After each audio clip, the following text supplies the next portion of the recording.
สวัสดีค่ะมื้อนี้พัชชาจะพาพี่น้องมาเข้าช่อแม่บายสีแบบประยุกต์นะคะพี่น้องคะโดยการใช้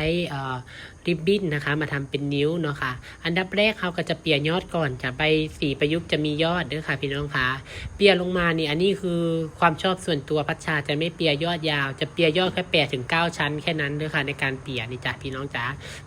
บางคนเขาเจ้ากับหมักเปียยาวเนาะจ้ะแล้วแต่ความหมักของไผ่ของมันเนาะค่ะพี่น้องคะ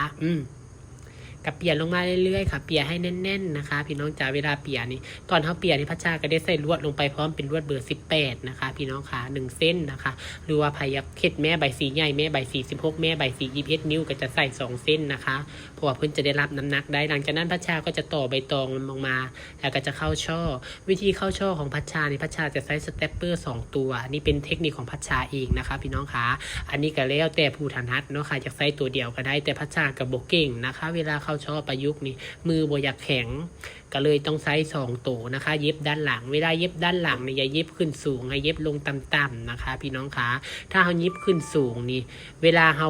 ห่อเข้ามานี่เพิ่นจะลังใบตองจะแตกนะคะพี่น้องคะแล้วก็เวลาวางผ้านุ่งไว้นี่ให้เขาวางขึ้นสูงๆภาพแล้วก็เฉียงลงมาให้เพิ่นเฉียงลงมามันจะได้สวยมันจะได้แน่นการเข้าช่อแม่ใบสีแบบนี้จะเห็นให้ช่อแม่ใบสีอวบอ้วนและก็แน่นค่ะพี่น้องคะเวลาประกอบออกมาก็จะสวยงามมันจะเป็นงานเรียบร้อยเวลาเขาเบิ่งนะคะมันจะเป็นงานละเอียดนะคะพี่น้องคะโดยเฉพาะช่องไฟอย่าเฮ็ดห่างช่องไฟเฮ็ดที่ได้ที่สุดเลยช่องไฟพี่น้องคะถ้าช่องไฟห่างนะแม่ใบสีนี่จะยืดยาว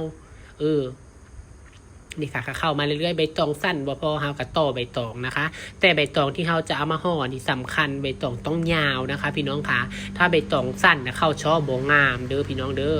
ต้องหาไซส์ใบตองยาวๆเนี่ยจักหน่อยเวลาเข้าช่อและเวลาเย็บสเตปเปอร์ลงไปนี่บ่ต้องย่านเปลืองลูกสเตปเปอร์ยิบลงไปเลยค่ะลูกสเตปเปอร์สิเบิดซำใดก็ยากขอให้งานออกมาต้องแน่น